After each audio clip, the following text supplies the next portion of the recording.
Welcome back, TwoSun here, back again with some knife therapy. And today's knife I have for you is the TwoSun TS85. And here lately, TwoSun's been on my radar because they are one of the best bangs for your bug value folders. They're Chinese made.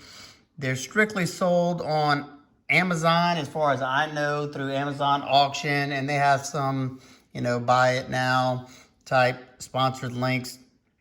But you can really get a good bargain on their knives, and they do a lot of the small details that a lot of our bigger companies leave out. And every one that I've handled, they've all been super smooth. I haven't had any issues with the 6 or 7 that I've owned, but that's not to say that there's not lemons out there, because there's no company out there that puts out a perfect knife every time. I've owned a lot of knives in my day, and every company messes up here and there. So that being said, let's get into this guy. I scored this guy on an auction for $60, and for $60, titanium frame lock. That's kind of hard. That's hard to find these days, especially when it's done well. Let's get a close look. To me, this looks like a custom piece. If it didn't have the logo right there, it just has that custom, especially when it's closed. It has a custom look in my eyes. That's what kind of drew me. I asked somebody a long time ago, what this knife was, and I expected it to be expensive custom, and he said it's a TwoSun. So I've had my eye on it for a while, and thanks to my anno work that I've been doing here lately, I was able to pick this guy up. I paid $60, like I said, and let's see if it was money well spent.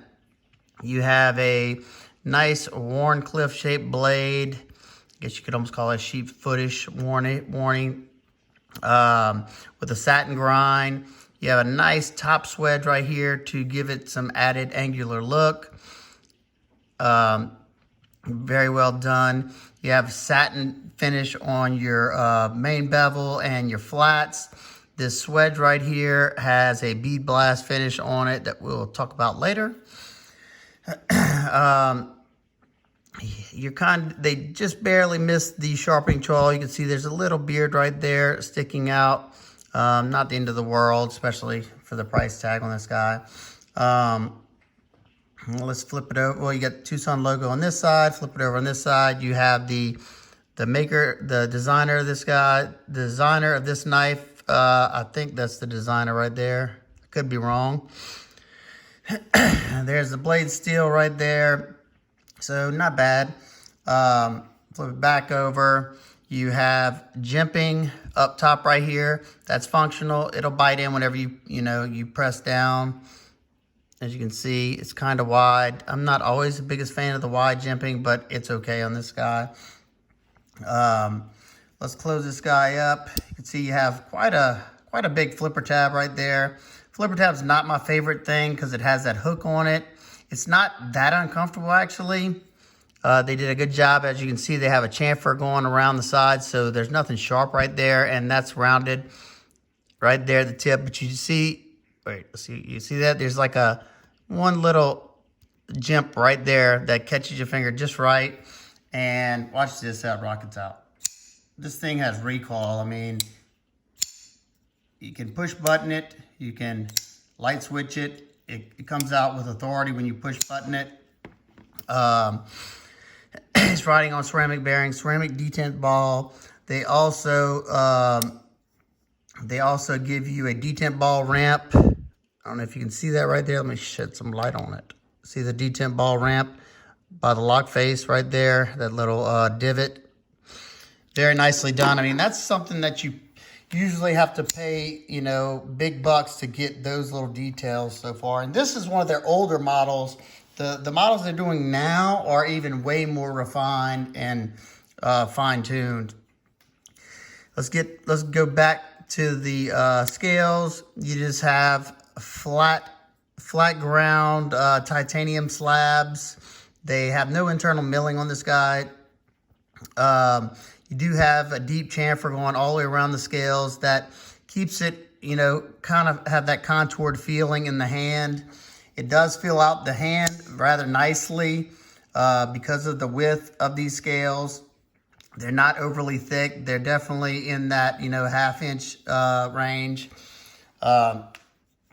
Let's see. Access to the lock bar is done beautifully. As you can see, it rides higher than the show scale. And then you have this nice chamfer right there that's done just right.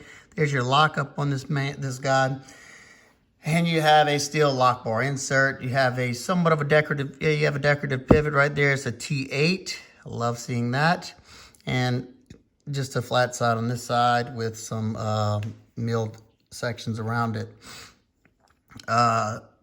You have the matching frame on this side. You have, besides your lock bar cutout, you have a 3D milled titanium pocket clip that goes in and out of the pocket pretty good. It has enough spring to it to where it's not overly aggressive going in and out of the pocket. It did just fine in my jeans and my shorts. You have about that much sticking out, not bad at all. Gives you something to grab onto and pull it out of your pocket. Blade to handle ratio is pretty much 1-to-1, and you can't touch that tip. It goes down far enough, and this backspacer goes up high enough. Speaking of, you have a geared pattern titanium backspacer that goes a little, about halfway, maybe a little bit over halfway. It's not bad at all. I just noticed this thing has jimping on the back side right here. I don't know, you can't flip it like this, but I guess if you're push buttoning it, this top part at least, you know, it does help you to grip the flipper tab so you don't slip off. The ergos on this guy for my hands are just right. That flipper tab, I thought it was gonna bother me, but I did a good bit of cutting with this guy and it didn't dig in. It sits like right in that little indentation right there. If you had, you know, fatter fingers than me, that might bother you. I'm not sure. It didn't bother me. I didn't get a whole lot of fatigue, and I didn't have any major hot spots whenever I was using this guy. Especially whenever I was doing the wood shaving. It was rather comfortable. Especially this handle dips down a little bit back here, so it does give, you know, it does have somewhere to push into the palm of your hand right there. Let's see. But one thing I will say, if you wear more than a medium-sized glove, this knife might be too small for you, because I wear a medium-sized glove and that's all I have sticking out. And if my hand went any further down, I think it would feel a little awkward in my hand. So just something to note if you have extra large hands. There's no lanyard hole breaking up the flow of the scales right here. You have no way to attach a lanyard at all, which is fine with me, but I know some of y'all like your lanyards. Let's get some size comparisons, and I'll talk about a few of my complaints on this guy and tell you if I think, you know, it was a good buy or not. Let's see. We'll go with the Benchmade Bug Out and the ZT0609. The 0609 is just a little bit longer, and the Bug Out is just a tad bit shorter. So those two are pretty good size references right there. Let's see, two more. Got the Spyderco Sage 1. This is another good size comparison. The Sage is a little bit shorter, not by much. And then you got your Civivi Anthropos, I think it's called. And the Anthropos is a little bit shorter as well. Let's get a weight on this guy, and that's gonna this is gonna start off somewhat of my complaint of this knife. But like I said, it's more just a gripe, because for $60, I don't really call it a complaint. 5.46 ounces. Now I didn't give y'all like length of this guy. That was my fault. That's a 3 1/4 inch blade and a 7 3/4 inch total length. So over 5 ounces for 3 1/4 inch blade. That's pretty hefty.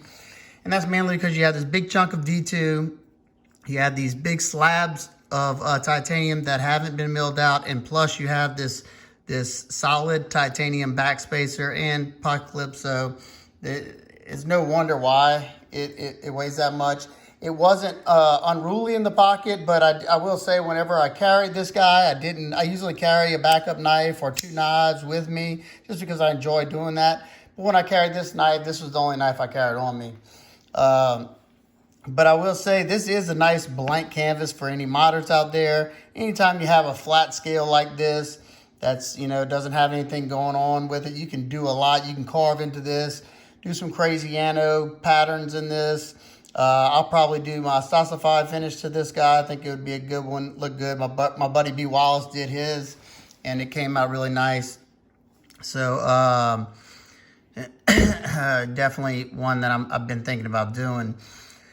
Another thing that bugged me, and I'll show you why, is this Bead Blast Tops Wedge. I know they were kind of giving it that two-tone effect, but I think it would have looked just as good with the satin finish up top right here, because that, especially on D2, that's a big mistake, because D2's already not a stainless, and, stainless blades with blasted finishes, you get rusting or spotting easily because of the pitting that it causes.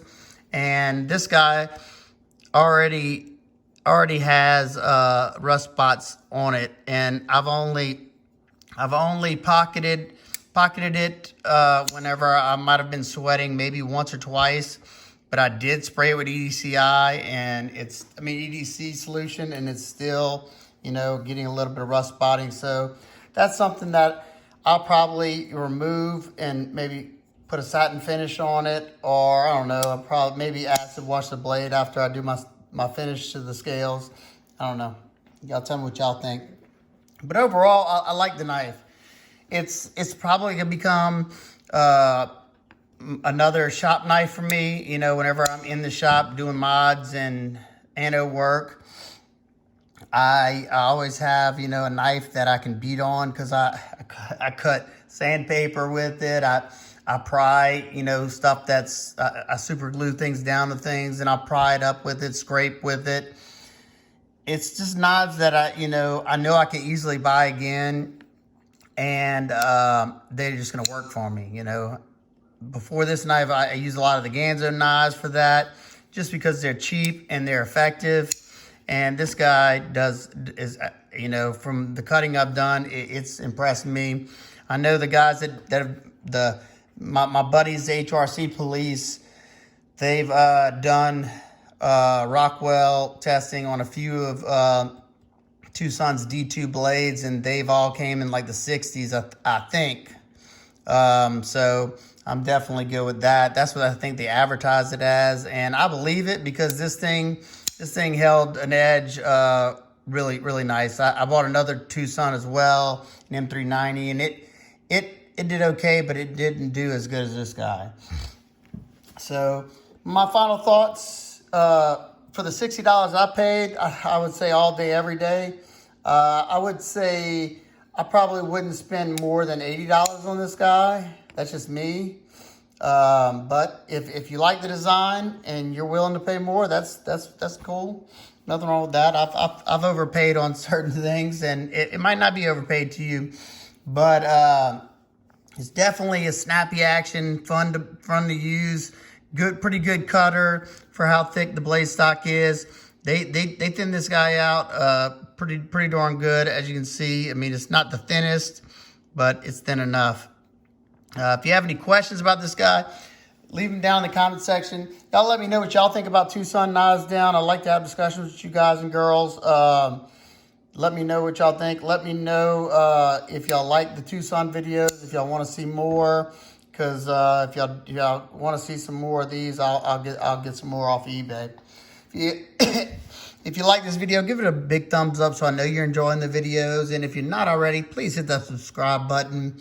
The more people that I have, the more people I can get through to, or talk knives with. So I appreciate every one of y'all, and I hope everybody's having an absolutely wonderful day, and I'll see you in the next one. Peace.